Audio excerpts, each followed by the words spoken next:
Nouveau numéro de Reporter sur France 24. On va se rendre au Brésil. Depuis un an maintenant, le pays est gouverné par Jair Bolsonaro, un président d'extrême droite. Soutenu par les églises évangéliques, Jair Bolsonaro a promis de redresser le pays sur le plan économique, tout en mettant la barre à droite, toute sur le plan politique. On retrouve à Rio de Janeiro notre correspondant, Pierre Leduf. Bonjour Pierre. Vous vous êtes intéressé à cette première année de mandat et il s'en est passé des choses, des incendies terribles de l'Amazonie jusqu'à la remise en liberté de Lula, l'ancien président, en passant par les polémiques internationales avec la France notamment et les insultes à Brigitte Macron. 2019 a donc été bien rempli. L'un des chevaux de bataille de Bolsonaro que vous avez rencontré, c'était la lutte contre la corruption. A-t-il marqué des points dans ce domaine très précis, Pierre ? Eh bien, pas vraiment. Il y a déjà des soupçons de corruption qui pèsent sur l'un de ses fils, qui est sénateur, mais aussi sur le Parti social-libéral, grâce auquel il a été élu. Alors depuis, il a quitté cette formation pour créer son propre parti, l'Alliance pour le Brésil, mais il n'a pas révolutionné la manière de faire de la politique. Sans majorité au Parlement, son gouvernement est contraint de négocier le soutien des députés quand il souhaite faire passer ses réformes. La vraie rupture se situe plus au niveau idéologique. Alors c'est ce que nous allons voir avec vous dans ce sujet que vous avez réalisé avec Laura Damas et Fanny Lotter. On vous retrouve juste après.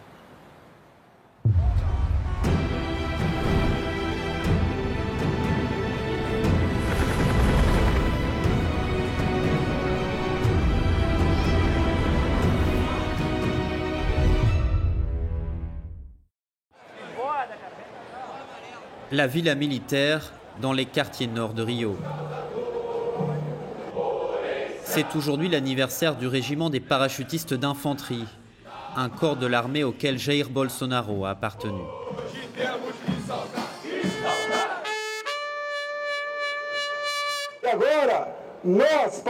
Nous, les parachutistes, par la volonté populaire démocratique, avons monté les marches du palais présidentiel.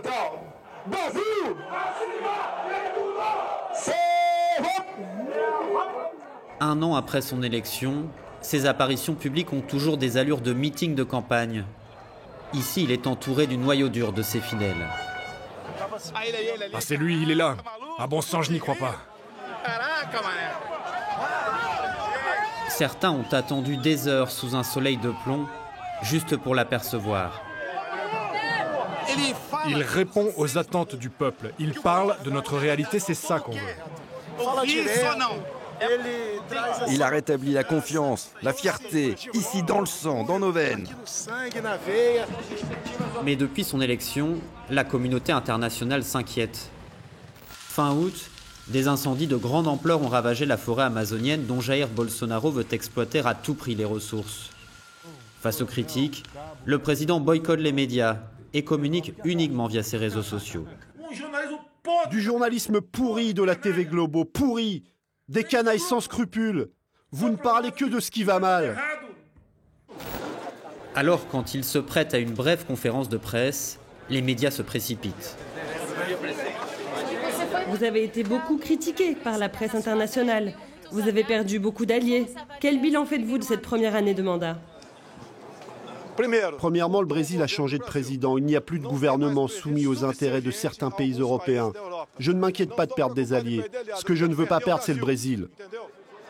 Propulsé en tête des sondages après la condamnation pour corruption de l'ancien président Lula, Jair Bolsonaro a eu la mauvaise surprise de voir son principal adversaire politique sortir de prison le 8 novembre dernier. Dès sa libération, le groupe anticorruption Vem pra Rua a organisé des rassemblements dans tout le pays, comme ici, dans le quartier de Copacabana.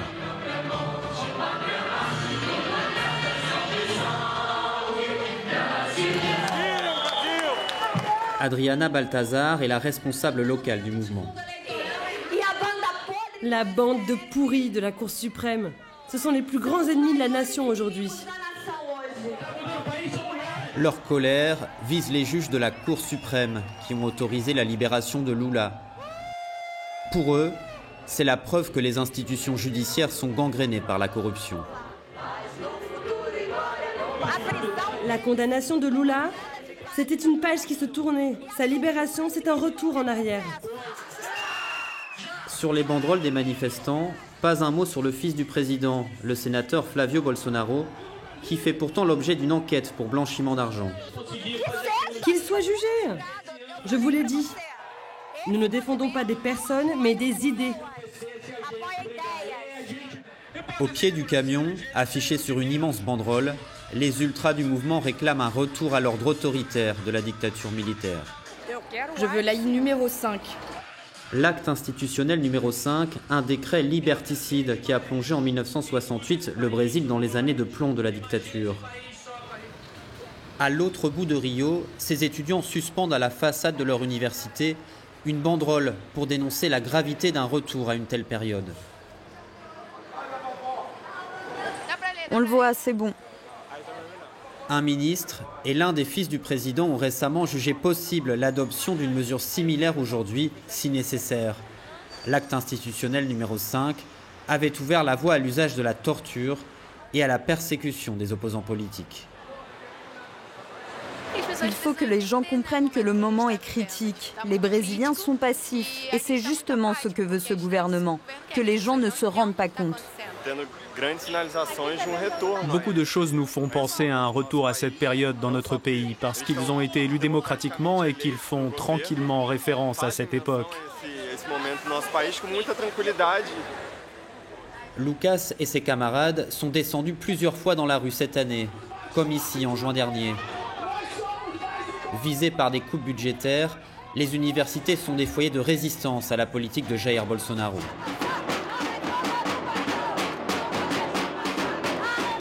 Ce soir-là, ces étudiants s'opposent à l'austérité, mais aussi à la politique sécuritaire.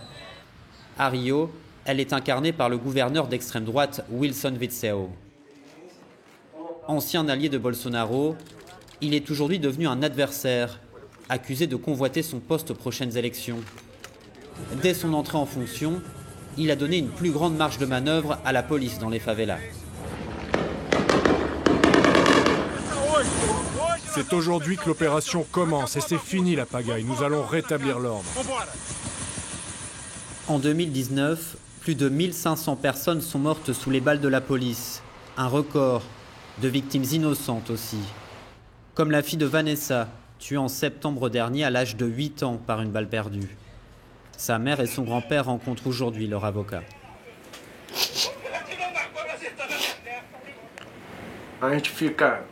On est perdus, bouleversés.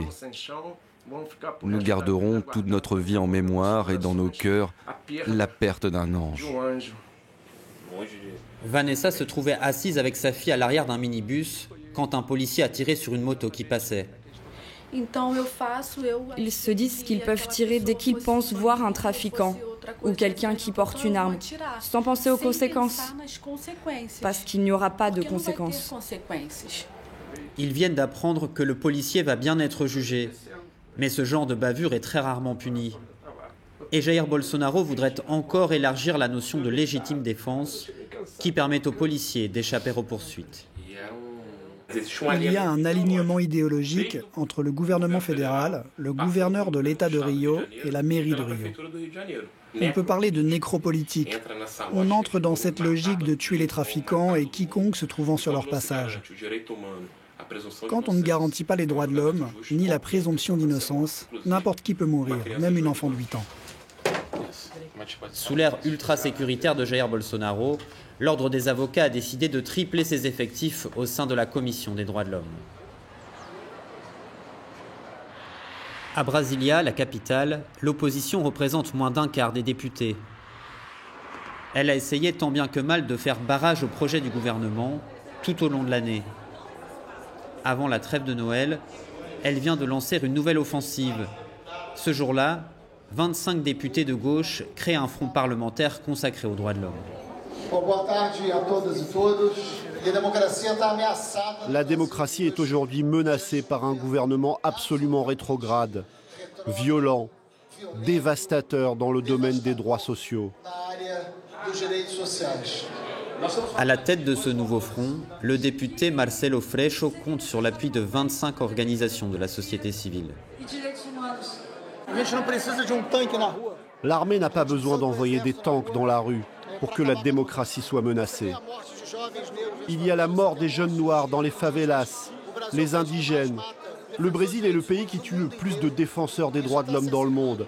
Nous avons un gouvernement qui met en avant et qui soutient les violences policières. Félicitations. Compte sur nous. Aujourd'hui, l'opposition estime que le gouvernement d'extrême droite tente de défaire tous les acquis sociaux qu'elle avait conquis. Dernière en date, les retraites. Une réforme très critiquée. L'austérité prônée n'a pas non plus permis de relancer la croissance, ni de faire baisser le chômage. Dans cette commission des finances, la députée Alesseova représente le gouvernement. Novice en politique, l'experte comptable défend religieusement les coupes budgétaires du gouvernement Bolsonaro. Générer des revenus et des emplois au Brésil, c'est ce qui nous importe. Fidèle parmi les fidèles du président, elle a pourtant révélé une affaire de détournement de fonds de campagne au sein de l'ancien parti de Jair Bolsonaro, justement élu avec un programme anticorruption. Même si vous prenez les mesures nécessaires, la corruption est impossible à éradiquer. J'entretiens une très bonne relation avec le président. Je pense que ce serait dommage de tout abandonner à cause d'une personne. Alesseova n'a qu'une porte à franchir pour assister dans la pièce voisine au culte évangélique.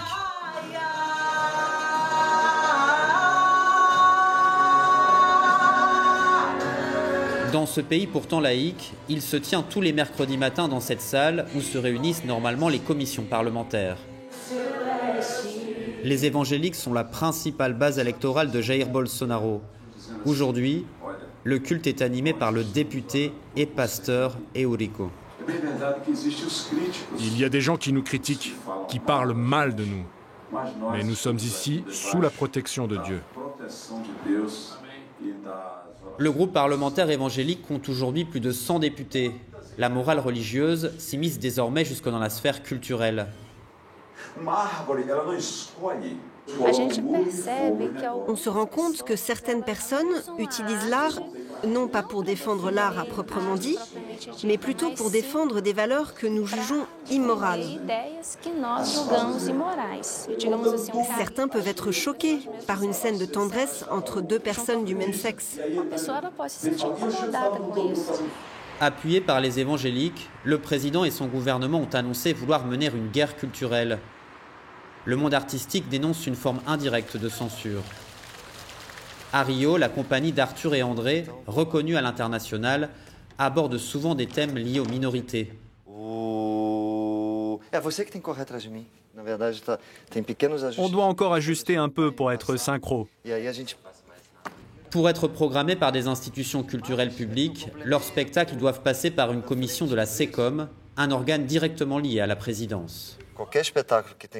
N'importe quel spectacle qui a une thématique sensible comme la transphobie ou lié au thème LGBT ne sera jamais choisi. L'un de leurs spectacles, créé en 2016, a pour personnage une transsexuelle. Pour la première fois en septembre dernier, une série de représentations a été déprogrammée. André était déjà comédien à la fin de la dictature militaire. La différence, c'est que maintenant, les censeurs ne sont plus dans la salle, ils sont cachés. Et ils ne disent pas qu'ils censurent. Ils utilisent de faux arguments. Nous avons décidé d'enlever ce spectacle parce que celui-là était meilleur. Des mensonges. En réalité, ils sont en train de censurer une œuvre.